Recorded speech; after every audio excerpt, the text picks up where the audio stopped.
This is Broadcast Obituaries, Gone Too Soon. We exhume a short-lived TV series, episode by episode, give it a proper eulogy, and answer the burning question, was it canceled too soon or not soon enough? Analysis, nostalgia, and our final verdict on TV's fallen heroes.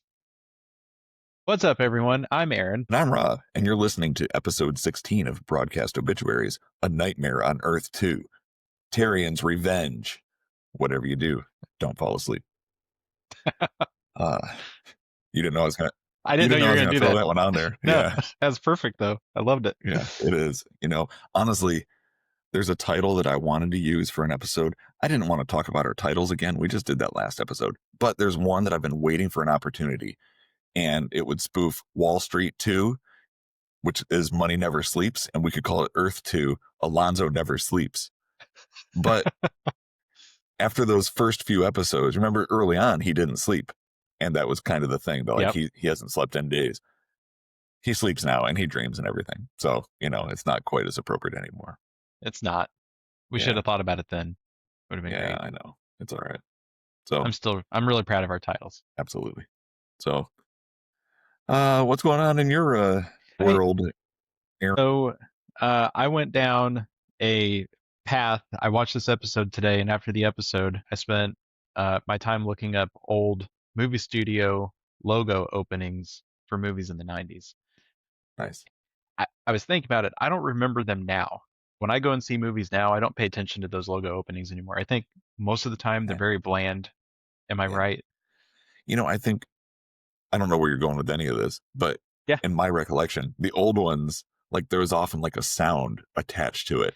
And now I don't know that they have the sound. Like I remember Touchstone very clearly. Yes. And it was like a boom and a bling and like noises. And it was like attention grabbing. And that's what I started going down the path of, because Earth 2 on the DVDs, you get the amazing old school Universal Studios opening. And so I came back and started looking up other ones. And Warner Brothers was great, and you got all the variations, right? So if it was a Warner Brothers animation, you'd have Bugs Bunny. Remember that? Yeah. Leaning on the WB sign, eating a carrot. Yes, absolutely. You had Paramount Pictures, Columbia Pictures, TriStar had the cool ones with the Pegasus. That was always awesome. Yes. Yeah. 20th Century Fox was like iconic. That was the one Fox that I were always. The best. Yeah. Yes.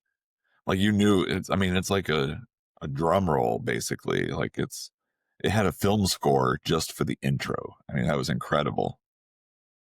And you had Dimension Films was really good. New Line Cinema had like amazing ones. I could go on and on. MGM United Artists. Like I went through. There's a playlist on YouTube where you can just watch them from the 90s. Oh, really? Yeah, nice. And it's awesome. I'll send you a link to it. Orion Pictures. Yeah. Amblin. They just don't do that anymore, I feel like. Or we stream so much that I just skip them. Right. That's I don't stick around for it. It's just like we're losing out on like special features from DVDs because we're streaming everything. So you no longer have, we don't think about those options or don't care about them. Sometimes you can find them on the services. There'll be extras, but it's very rare. Not like, and to me, that was a huge draw to DVDs was the extras. I loved commentaries and like the behind the scenes stuff. Like I love all that kind of stuff. And we kind of lost that, but you're right. Where it's like, we're minimizing everything. It's just like with streaming music, it's all like compressed and we're missing out on a lot of the sounds that they fidelity intended of it for them to be there. Yeah, exactly. Yeah. And it's the same way we're missing out on things that the movies have for us. Yeah. And and I started getting back. I'm kind of slipping back into buying DVDs again. Oh, really? Yeah, because I was like, wow, I got all these special features and I don't have to go to YouTube and hunt for them. I could just pop the Blu-ray in and watch them. Yeah. You know? I love physical media. I love it. I have 100 CDs or more. I don't even have a CD player anymore. I have zero way to play these. I can probably put them in my DVD player, I guess, but kind of limited on where I can listen to my music if that's the case. Yeah. So, yeah, I'm with you. Like everything about movies back then, like from the time you sat down in the theater till the time you left. It was all an experience. And yeah, and we're definitely missing out on a lot of that now. Yeah, or it's turned Sad. into advertising when you actually go to. Well, speaking of nostalgia, should we do a back in time segment? Oh, you got it back in time? Back in time. So back in time with Rob. And I don't have a ton of great stuff this time, but some interesting things, I think. Let's look at the music charts again. And, again, it's still Madonna at the top of the charts. Take a bow. So I grabbed the top 5. Okay. Because it's been Madonna, that same song, Take a Bow, for the last 2 episodes, which is like 4 weeks of time, 3 or 4 weeks of time of Earth 2. And so I wanted to get some other stuff so I could stop saying Madonna, even though I've now said Madonna more in this episode than I've ever said Madonna in any previous episode. Yeah, you're on a roll, man. I know. So the number 2 song was Creep by TLC, which I vaguely remember. It wasn't really my type of music back then, but it was hugely popular. You couldn't really miss it. I remember the song. Yeah. I do not know these next 2 songs at all. I did not play them today either to get familiar with them. The number 3 song was called Candy Rain by a band called Soul for Real. Never heard of it. Never heard of it? Okay. No. And the number 4 song is called I'd Rather Be Alone by IV Example, or For Example if they're using Roman numerals. I'm not sure. And example is spelled without the E. It's just X and then ample. Never heard of that either. No. Okay. These were in the top 5 from. These are the top 5 95? from the week. I should have given a date here. This episode came out April the 2nd, I believe. Let me look. Yes, April 2nd. So the week, I think the charts ended week before. So, yeah, this was number 4 on the Billboard Hot 100 in America. Yeah, I don't know it. Number 5 is a song called Baby, which I don't know, but I do know the performer. It was Brandy. Yeah. So Brandy was very popular back then. This is before she had her TV show, I believe. This is probably what brought her to fame, so she got a TV show. Yeah. She had her show was on in like Moesha, right? I think so, yeah. Early 2000s. Okay. If I remember right. Was it that late? I thght it was late 90s. I think it was around the same time as Voyager. Let me hit so the Voyager came out in 95. Okay. Yeah. You know what? You're right. 1996 to 2001. Okay. So you're later than this. We're both right because you said early 2000s and it went all the way through the 2000s. I like it when we're both right. That makes me feel good. Everybody wins, right? Everybody wins. Last time I gave us a spoiler for the number 1 episode. It is Tommy Boy. It was the number 1 film for the week ending April 2nd, 1995. Holy shnikes. Tommy Boy. Classic. Yeah. Love it. After we recorded last week, I went back and started watching some old SNL skits with Chris Farley. Nice. Yeah. So good. That guy was hilarious. There are so many amazing ones. That really warmed my heart. I love the Matt Foley skits, the motivational speaker. My name is Matt Foley, and I am a motivational speaker. Obviously, those are classics. All of them They're are good. Hard to top. Everybody knows the one, but they're all really good. Right. I love, what's it called? Where he's the show on the host and he interviews people and is terrible at it. I love it. It makes me feel good because I feel like him sometimes when we're talking. I'm like, stupid. Yeah. Those are, they're incredible. We watched, I showed the kids the one, the skit with him and Patrick Swayze when they're doing Chippendale Dancers. Oh, wow. Yeah. And so funny. Yeah, it is. I always felt bad. Like, I don't know. That one to me, like, I feel bad. Like, in the end, they're just making fun of him because he's fat. Like, it's funny when he's dancing. To me, it would have been funnier if he was the one that was chosen over Patrick Swayze. But then they get to the end and they're like, you're fat. And I'm like, oh, that's not funny. That's just hurtful. Yeah. And, which that's part of the reason he was like drinking and doing drugs was because like he felt terrible about himself. And he was using his like size to get laughs, but he still felt terrible. Like he was ashamed of his weight problems at the same time as he was using it. Like it was a very complicated situation he was in. It's I tough. guess that skit's not funny anymore. I I'm feel sorry like to ruin it for feel you. like a jerk for laughing at it. Yeah, you should. You should, No, bro. but I understand that. I know that about Yeah. him. Yeah. But I mean, it is funny. That's the It intention. is And funny. it is. Yeah. And he's playing into it. It's fine. Yeah. So Yeah. yeah, they're all amazing. Since I didn't want to just talk about the same movie again this week, though, some other top performers from the theater for that week, or it looks like it's from the month, it's giving me here. Bad Boys, starring Will Smith and Martin Oh, Lawrence. Yeah, the first one. yes. Yeah, Michael Bay. that's a So top film. good. Yep. Two other ones. One was a Goofy movie, and Rob Roy were both very well performing Oh movies man. in the theater. I've watched the Goofy movie. Yeah. My kids, we watched it. Well, it's been a few years now. Rob Roy, I don't remember. I Is don't that either. Liam Neeson? I think it was. I think that's Good Liam call. Neeson. I was picturing Mel Gibson, but I think you're right. All right. Yeah. So one other interesting thing, you remember last time I had a really depressing story about Maurizio Gucci being assassinated by Mm-hmm. an assassin that his wife hired? Is this a new skit? The Buzz Killington? What is this show turning into? Well, it's getting worse. So Okay, let's do on it. this day in 1995, there was a public viewing for the casket of popular Latina singer Selena. Do you remember Selena? I do remember Selena. That's tragic. Yeah, she was killed just a couple days before this at the age of 23 by her friend and the manager of her boutiques that she ran. And yeah, she killed her. And this, that was all the basis for the movie Selena that came out a few years later, starring Jennifer Lopez and Edward James Olmos of Battlestar Galactica fame. So yeah, they did that viewing that day. Her killer, I'm not going to call her an assassin, but her killer is still in prison. She was denied parole earlier this year. She's not eligible again till 2030. So Wow. I believe it said that she was sentenced to a minimum of 30 years, and this was 30 years.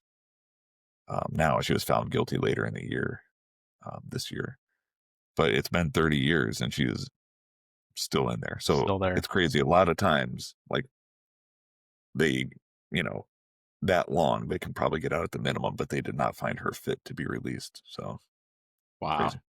Yeah. I know. All right. So let's talk about Earth 2 a little bit. If you're ready, Aaron. I'm ready. Okay, good. Like we said, it aired April 2nd, 1995. The summary is day 109. While foraging for food during the harsh winter, Julia finds a Terrian body frozen in the ice. The hope of learning more about the native inhabitants turns to fear as strange things start to happen around the camp. Yeah. Yeah, another spooky episode. It really, honestly, It was we've good. had several that are would be kind of considered horror in some way or another. That's Yeah. pretty interesting. Yeah. One thing to note, this episode is airing out of order. So this is like one of the main ones that we've gotten to. The next episode, which is called The Boy Who Would Be Terrian King, should have aired before this one. They're basically flip-flopped. Yeah. I don't know about you, but watching this, I don't feel like I missed anything. Did you? No. At any point did you feel like it was affecting you? Oh, like I was, what's going on? Like, why are they doing that? Like, yeah. No, it felt like it fit just right where an episode would fit, right? I agree. Standalone episode is. So I agree. It'll be a little weird when we get to the next episode and they say day 104 after having day 109 in this episode. Yeah, sorry. But other than that, I don't feel like my viewing experience was impacted by watching this out of order. No. It wasn't a big deal. Not at all. Nope.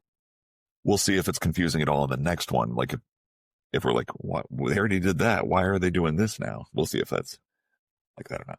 All right. Well, let's talk about this a little. Alonzo tells us at the beginning, it is day 109 and they have been stuck at that biodome. They have been stuck at that biodome for 40 days and now they're running out of food. Yeah. So they're all out together and they are hunting, they're foraging. Basically, they have to keep going further and further every day to try to find something to eat. They got a whole bunch of them together out there and Julia decides to go sledding down a hill. And I Sledding? think maybe she learned. Well, without the sled. I don't think Without it was. sled. I get. Yeah. She falls down a hill. She slips. Yeah. She slides. I think Yeah. she learned maybe her stunt fall from Clancy Brown. Remember a couple episodes Oh, ago? yeah. She's The like, I want. non-existent hill, and he went Right. tumbling. Yeah. Yep. She actually goes down a very big hill. And She does. I'm sure, though, she was like, Clancy got to do a stunt. Why can't I do a stunt? I want to do a stunt. Yeah. So she slides all the way down to the bottom. She gets there, and there is a giant chunk of ice that has a Terrian in it. And he is frozen solid. And I know you know what I'm thinking, what this reminded me of. What it reminded you of? You see somebody frozen in ice? Come on. Yeah, Captain America is what I got in my notes. Oh, Or really? Okay. Yeah, he was frozen in ice, but you went with Encino Man. You're right. I sure did. Encino Man, because this is a callback now to our very first episode. It is. When we talked about Encino Man, and I'm very excited by that. But yeah, you find a guy and you gotta, what do? You thaw him out, right? Yeah. Let's go see what's in there. Yeah, Danziger was not okay with this from the beginning. He was not happy that they were trying to dig this thing out and take it back with them. Yep. Yeah. And the next scene we see, they got the trans rover down there. It's got a winch, and they're trying to pull a giant chunk of ice out of the ground. He's taken off. He's like, "You're gonna break my truck." Yeah, and then they break his truck. They do break the truck. Is livid. Yeah. He's like, "Just leave it. Doesn't work. Let's go. We're just gonna go back." Before we keep going, are all of these people, are they vegetarians? Are they vegetarians by choice, do you think? Because we keep hearing them occasionally in episodes talk about how they don't have access to food. They're looking for plants that they can consume. But in this episode, they make it a point to show us birds in this opening sequence. There's birds flying around, and when Julia's laying there, when she's discovered the Terrian and ice, you hear a bird squawking. Are they just opposed to eating animals? Maybe. Do they just not want to hunt? I think because they went hunting in one episode when Morgan and Bess. Hunting. Yeah. So I don't understand why food is so scarce. I would not be surprised if they are vegetarians. That's a very good call out. This is kind of, it's like it's an environmentalist type of show. Yeah. And I could see them being, well, no, we're here to take care of the land. The earth is going to take care of us. We're not going to eat other living creatures. I could see that. I really could. They have definitely not mentioned it, though. So I don't know. Until we're proven wrong, let's go with that theory. So, they're running out of crops. Yeah, it just always hits me because we're starting to see or hear there's animals around. They could eat a cobra. Ooh, well, cobras are too cute. It's like eating a cat. Well, never mind. Well, I guess that's a possibility too. Yeah, it is. I did just remember in a couple episodes, they're going to eat a Grendler.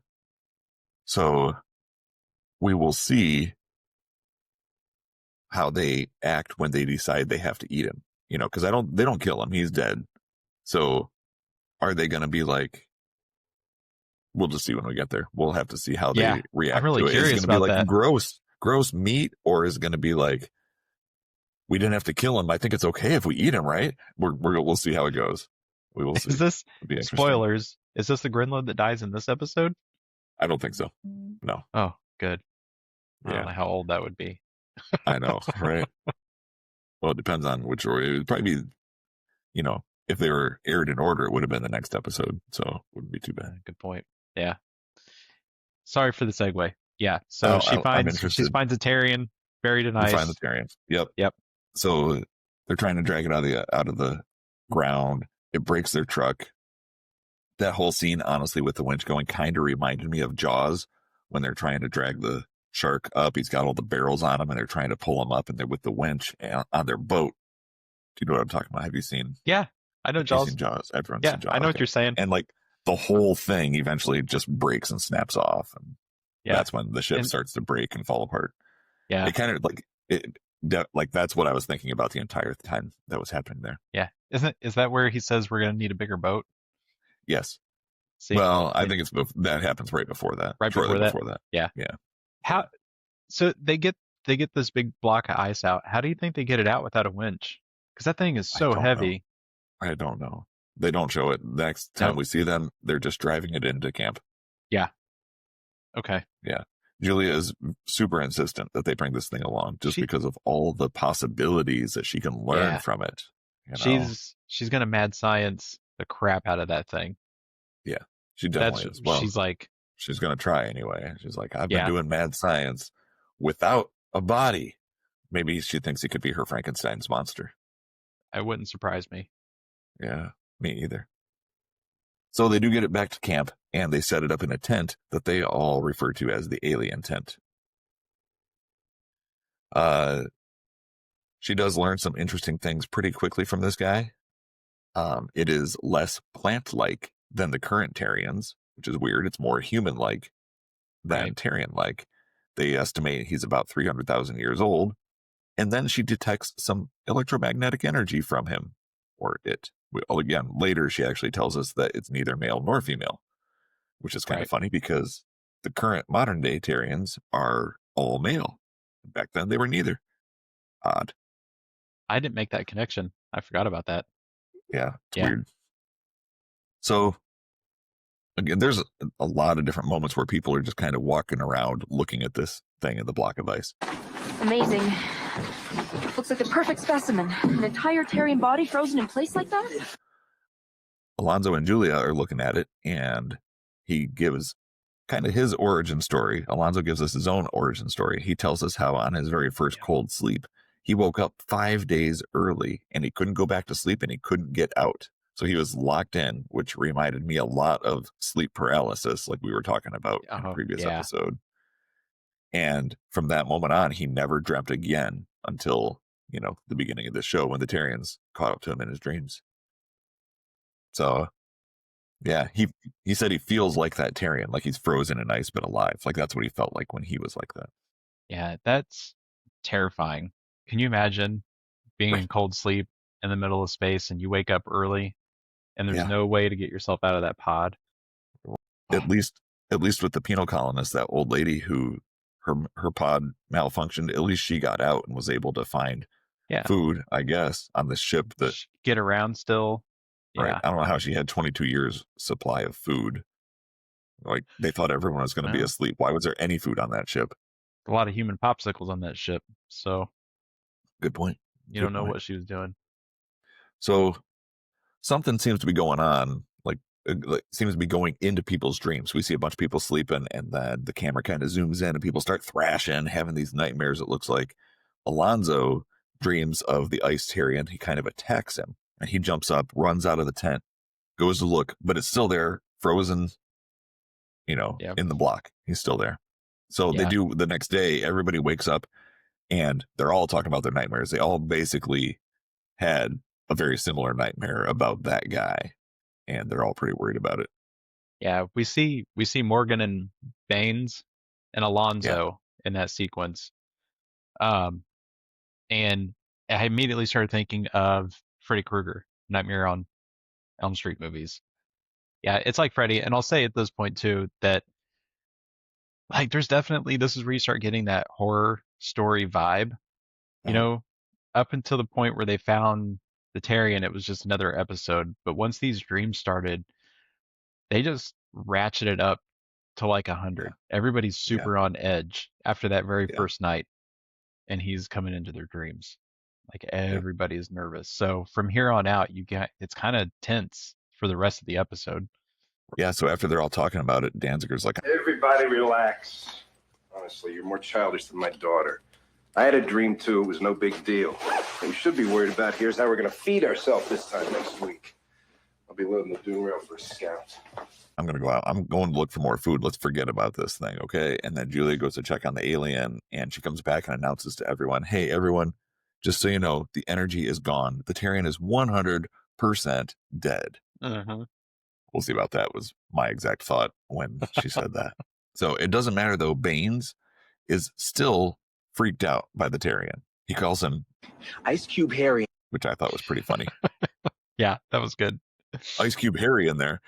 But he is freaked out by him, and like irrationally so. And it gets worse. So we'll get there. Julia is taking notes, and that's when she kind of announces, like she's narrating it out loud. She says, this Terrian possesses a spinal column and multiple vertebra, unlike the other ones we've encountered. What's that about? How are those guys walking around if they don't have a vertebrae? I thought the same thing. You got no backbone, but Right? they're doing great. Yeah, they look pretty good to me. I mean, we see half their bones on the outside. You'd think there'd be more on the inside, right? Maybe it's not. Maybe those bones are just like encircling Maybe that's dirt. holding them up, Maybe. like an exoskeleton only. Maybe. I don't It's weird. know. So, Wallman, relieves Baines on the watch for the night. Baines was freaked out. There's a Grendler out in the wilderness just moaning, making all kinds of noise. Just howling the whole time. You just hear him Yeah. all over. From the very beginning of the episode, you hear him howling. Yeah. So Baines, he's like, I'm going to bed. He's telling Wallman how freaked out he is. Wallman's kind of laughing about it. And then as soon as Baines steps away, the Grendler howls and Wallman gets freaked out himself. Yeah. He's like, huh? What? Huge eyes as big as saucers. He's like, oh, Right. man. It's pretty funny how quickly he goes from cool to freaked. So he goes and he checks on the Encino Man. And when he's in there, he finds a bunch of broken equipment. So he goes and gets someone, and they're all arguing about it. They're all talking about it. And all of a sudden, outside, someone starts screaming. And we go out there, and it's Magus. And she's staring down at a dead Grendler who is, ripped open, eviscerated, just a mess. And they're all like, get back inside, back inside. Everybody runs inside. They get in there. They're kind of doing a head count, and they can't find Baines. So now they have to go back outside and search for him, which doesn't seem to be a problem because Alonso finds him immediately. He just walks outside. He's like, there he is. And he's locked himself in the Trans Rover. Baines has. Yeah. And they can't get him to come out. He is super paranoid. Something about this scene really got me because they're trying to convince Baines to come out of the Trans Rover. And he's like, no, I'm staying here where it's safe, where this thing can't get me. I'm staying here. And they talk probably for like a good minute, 2 minutes, 3 minutes. And right at the end of the conversation, that's when Baines goes, vehicles, secure the doors. And you hear all the doors lock. And it's like really silly, but it just gets me when I see it. Yeah. It's funny. This is how paranoid he gets. And later, everyone else also is getting paranoid. It reminded me of a couple different movies, but I actually watched one just like yesterday. And it was a horror sci-fi movie, not like this movie, not like this TV show at all. You watched a horror sci-fi movie? I did. Very proud of you for watching a horror movie. Well, to be fair, this was a B movie from the 90s. And so it's not like something that was going to scare me or anything. I don't like to be scared. This was more funny than anything, unintentionally. Okay. So, a comedy. You want me to do a movie in a minute on it? I was just going to say we should do a movie in a minute. Let's do it. Right. I mean, we're in the middle of an episode. It's fine. It's our show. Okay. We can do what we want. Yeah. It's our show. Nobody's going to stop us. Okay. I don't want to hear anybody telling us to stop. Okay. All right, I got a timer ready. Do you need a minute to prepare? I might need to gather. I'll just go. I will do my best. Okay, let's go. All right. I'm going to count you down. 3, 2, 1. Movie in a minute. Movie minute. That's called Dead Space from 1991. Mark Singer, I believe, is the main character in this, and this also stars Bryan Cranston in a very early role. So Bryan Cranston is a scientist on a planet that has a couple different names throughout the movie. They changed the name accidentally, I think. And he's working on a cure for a disease called Delta 5. And the disease mutates into a monster, basically. They send out a distress signal, and Commander Commander Krieger, and his robot Tin Pan, who is just a man wearing jumpsuit with a helmet on, they come to help, and they end up fighting one after another. Everybody gets killed till there are just 2 people left. They end up realizing that the original disease is the only thing that can stop the cure, and Cranston has the disease. So basically, Krieger shoves him at the monster, and it bites his head off, and then it ingests him, and it kills the disease, or the cure, basically. That's how it goes. That's pretty good. You just hit a minute. You just hit a minute. All right. It sounds amazing. It sounds like a B movie, but it sounds such a B movie. Horrible and amazing. I should have also mentioned it's a remake of the movie Forbidden World from 1982 by Roger Corman, which was an erotic movie, erotic horror, sci-fi comedy. You put them all the descriptors in there. Yeah. And I did read, this is bonus. This is movie in a minute and a half. I read a review from Rue Morgue, which I think was a magazine back then. They wrote, it's marginally slicker than its inspiration, but nowhere near as much fun, i.e. less female nudity. Also, this movie was only 72 minutes long. That's super short. Yeah, that's super short. Right.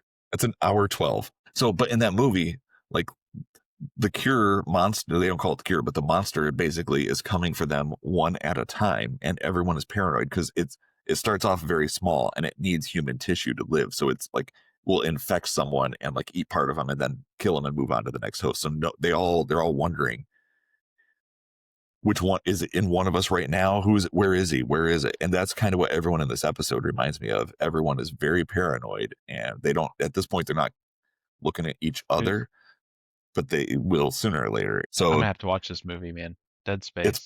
It's on Tubi. It's on Tubi, so it's free. It's perfect. So Baines is locked in the Trans Rover, and everyone else goes and has a slumber party together over in the Biodome. They do. A slumber party. Yep.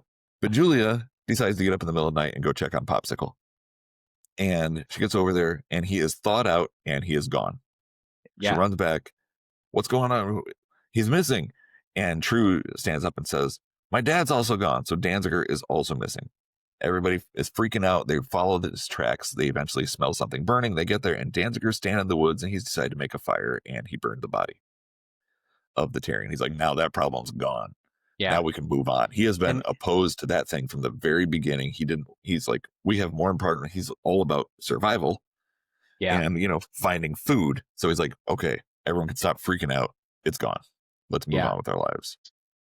Like everybody seems agitated, but Danziger seems especially out of sorts to me. Yeah. Up to this point. Yep. So they all go back. They go to bed. When they wake up, it's freezing because the generator was broken in the night. Excuse me. And someone says, it's cold in here. It's like 25 degrees, which confused me because a few episodes ago, they were dreaming about it being 28 degrees on the stations year round, which is like 80 degrees. So did they switch to Fahrenheit here and give us 25 degrees Fahrenheit? I think they said specifically that it's 25 degrees colder in here than it normally is. Okay. All right, good. So Yale theorizes that maybe they've disturbed a local Terrian tribe by digging up that body. So it sounded like a good theory to me. Yeah. I don't think it's the case, though, but they're trying to figure out what's going on here. So Danziger and Devin go out into the wilderness looking for something. I couldn't really tell what their intention was until they got there. And then we realize, because we see the little boy from the penal colonist is out there in the snow. Remember little boy? We don't know his name yet. I just call him little boy.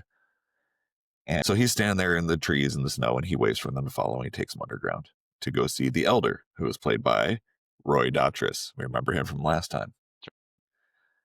So they tell the Elder what they did, and he's like, he can't believe it. He's like, you took it to your camp? And he was shocked. He was like, what are you guys, idiots? You guys are stupid. It's like, no wonder you're still out here walking around in circles. So he tells them that the Terrians would not want anything to do with that frozen Terrian because they believe that all of their aspects of passion and like just the way that they used to live, they were angry. Yes, they were angry. It's all their human emotions. Basically, yeah, it kind of reminded me of Vulcans, but it was like all those things were taken and they were frozen into one Terrian who was then swallowed by the earth. And the Elder believes that it was this Terrian. So the Terrian the Elder also thinks that the Terrian energy is still alive somewhere and probably searching for a new host. And he says maybe the Grendler couldn't contain it, and that's why it destroyed him, but it must have found someone else in their group. Oh, I didn't make that connection. So the energy might have found its way into that Grendler, and that's why they said it's not normal for a Grendler to implode like that. And I was like, what happened? It's a little confused because all you heard was her screaming when she found the body. Right. But Okay, I'm connecting those dots now. Okay. Yep. So they go back to the camp, the two of them, and they announce that the energy has found someone else. And they yell at some guy named Cameron. Would you stop that, Cameron? Who I've never seen before. He's apparently a new extra on the set, but someone was like, Cameron, would you knock it off? He's sitting there like drumming his fingers or something. And I'm like, Cameron, I've never heard this name or seen this guy. What's the point? And that's when I thought this guy's going to die.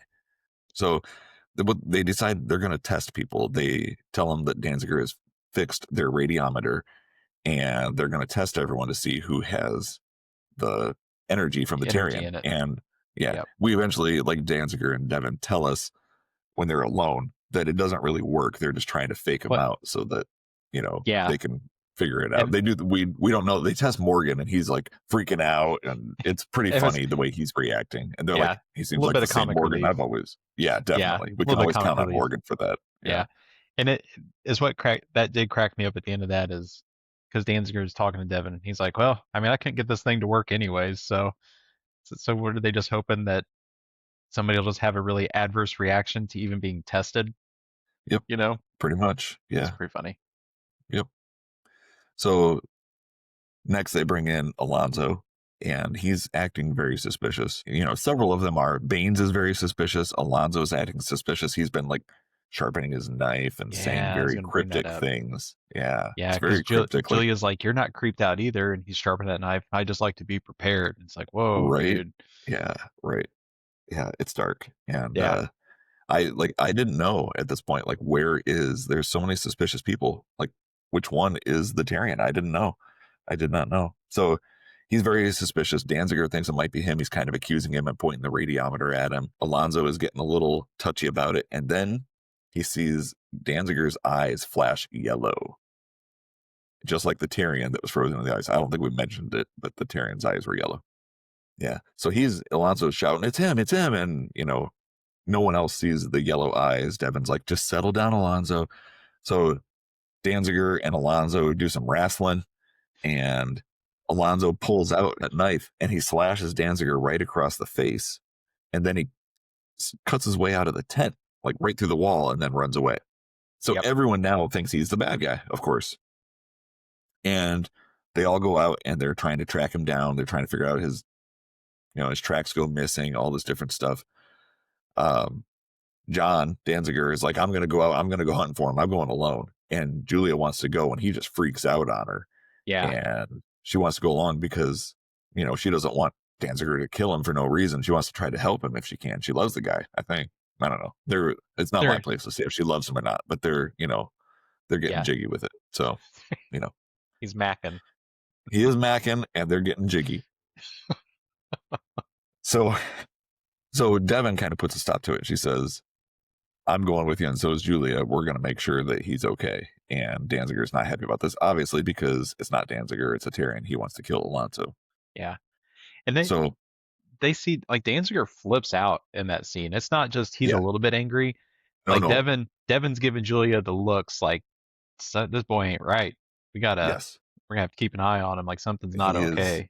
He's getting very angry. All the anger of all the Terrian people is welling up inside of him, because it was frozen in him 300,000 years before. Anyway, Alonzo is out in the wilderness, and little boy from the penal colony finds him, and he takes him to the caves. And the elder tells him that he is the only one who can kill the demon, which is why the demon is trying to kill him. And he tells him that he has to do it in the dreamscape. And the elder knows this because the Terrians have told him that Alonzo's skill in the dream plane is greater than any other humans, which is why the demon, the ancient Terrian, wants to kill him, because he's the only one that can stop him. Yep. So they get down to the caves. Danziger is very, very agitated, and Devin has figured it out at this point. She says, Danziger, you're going the wrong way. So she and Julia lead him to the wrong way in the caves, and then they conk him on the head, and they take his gun, and they run. And the best part about this, Clancy gets to use his Kurgan voice. There can be only one. He's right. He does. So if you're a Highlander and you watched our past episodes and you hear us talk about this, Clancy Brown played Kurgan in the first Highlander movie. He's the bad guy. The Kurgan. The Kurgan. Yeah, and he's got a very like gravelly, angry sounding voice. And boy, Yeah, Clancy just turns it on for this episode, and you hear it a couple he times, and does. I Yeah, love it. I'm like, yeah, he's got Kurgan's back, baby. he has got such an epic voice. I He mean, he does. is phenomenal. Yeah. Yeah. He did years of voice work for cartoons and whatnot as well, and he is perfect for it. Like he could voice just Anything. epic voice. So yeah, he's cranking up the voice. Come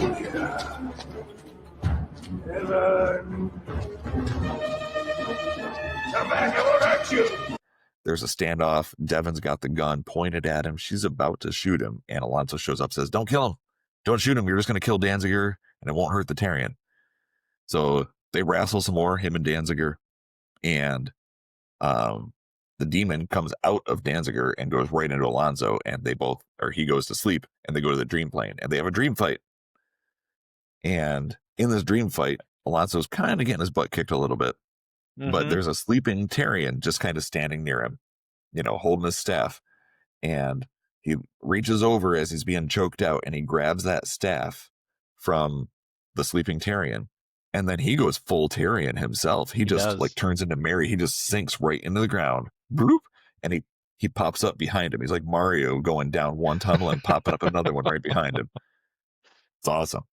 And like he does, and it's awesome looking too. It's really cool. And then he just holds that staff forward and just zaps him. And the demon Terrian just dissolves basically and goes bye-bye. What did you think of the way this Terrian looked? Did you like the design? Yeah, I thought it was cool. I mean, I like the regular Terrians too, but as like an ancient ancestor, this guy was cool. Like, was he missing like chunks of his? He was kind. Yeah, he looked kind of like zombie Terrian to me, but you could tell he was definitely a less evolved version of a Terrian. Like there were just subtle changes in the way he looked. So I thought they did a really good job with that costume specifically. It was great. Yeah, it was very cool. I really like that one too. Yep. So that's basically the end of the episode. They go back to camp after that. Danziger does not remember any of it. They kind of tell him all about it. Yeah. We had a few episodes ago, we had what I called an epic handshake between Danziger and Morgan. We have another epic handshake here. Alonso and Danziger, they shake it out. And it's a good moment on the show. They're kind of bonding again a little bit there, although they already seem like buddies anyway.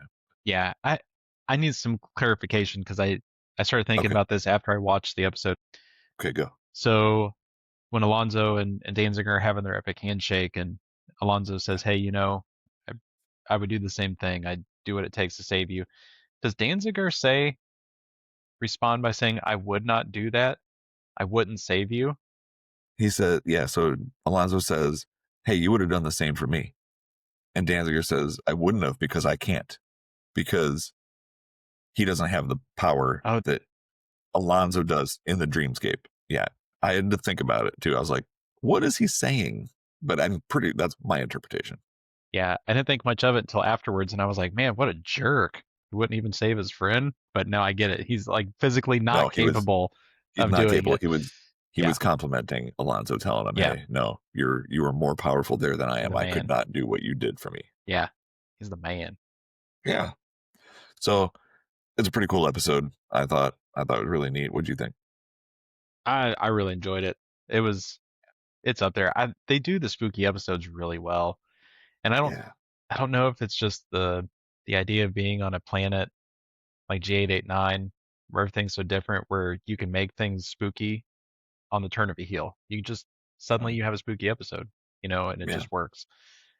But I hope we get another one of these because I like it. I like this type of episode from it. Yeah, so I thought it was really cool. It was really good. Yep. All right. Well, next time we will be discussing episode 17, The Boy Who Would Be Terrian King. And this one aired 3 weeks after this episode we talked about today. It was Sunday, April 23rd. And the description says, as Yuli celebrates his 9th birthday, his adult self from the future contacts Devon to persuade her to help him evade the authorities, determined to wipe his Terrian traits from his DNA. Meanwhile, Yale and True nurse a sick Koba to health. Aww. Hey, I don't know if you remember this, but back in the first episode, our first episode, I said, if this show had time travel, it would have everything that I wanted in a sci-fi show. You did. And now we've got time travel. Did this just How awesome is become that? the best show you've ever watched now? It might be. No, it's definitely not. It's definitely not. But there's nothing more that I could ask from it, honestly. Well, we'll have to see. Maybe it's not like it appears to be his adult self. Who knows? Maybe it's not really him. I don't. We've not watched this, neither of us. Yeah, it could be. It could just be another one of these trick. Millions of humans that are on this planet showing up to pull some trick on him. This Right. is not an isolated thing running into other humans. So Yep. So who knows? Who knows? Yeah, we will see. All right. Well, this has been very cool. Appreciate the conversation, Aaron. This has been a lot of fun. Same. All right. Well, hey, I've been Rob.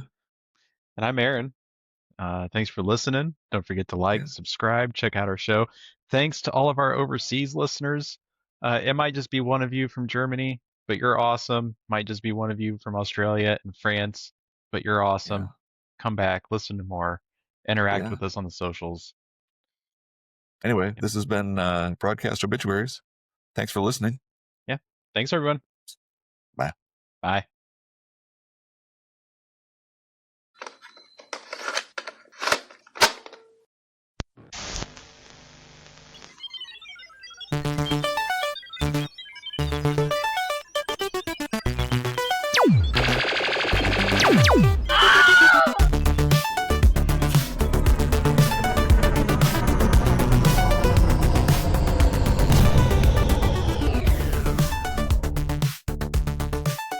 This is Broadcast Obituaries, Gone Too Soon.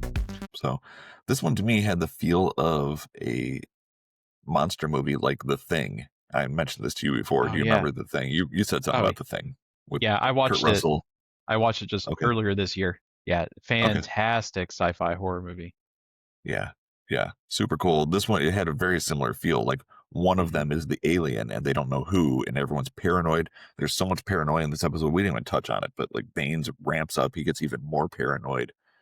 Everyone else is kind of like, one of us is the alien. And it just reminded me so much of The Thing. Plus, the snow, frozen wasteland. Yep.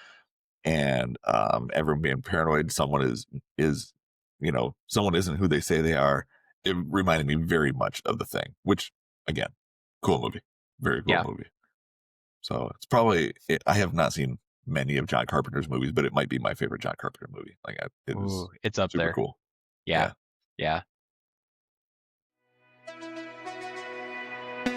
Definitely not my favorite Kurt Russell movie, though. I gotta say. Do you have Kurt Russell's got some amazing stuff. Yeah. Well, off the top of my head, can you see the shirt I'm wearing? Do you know who that is? Yeah, Doc Holliday. It's Val That's Kilmer. Doc Holliday from Tombstone. Tombstone is probably my favorite Kurt Russell movie, honestly. It is phenomenal. Big Trouble in Little China, Escape from New York. Heck, I like Overboard. I mean, Goldie Hawn. That's where he met her. Yeah. He just had so many classics and like just great one. I love him. He's a very fun actor, and I like a lot of his stuff. He can do anything. He left out Tango and Cash, which was fantastic. Probably one of my favorites of his. All right. And then I watched for the first time this year. I watched Bone Tomahawk, which was another Western of his. I really want to watch that. I'll tell you, it's really good, but you got to be ready for some gore right towards the end. Like that last act is brutal to watch. Okay. But it's really good. It's a really good movie. But I'm with you. I love him. I think Tombstone's definitely up there. That's my favorite Western, hands down. Yeah. Like easy. I'm also a big fan of The Good, the Bad, and the Ugly. That is up there for me. I really like that one.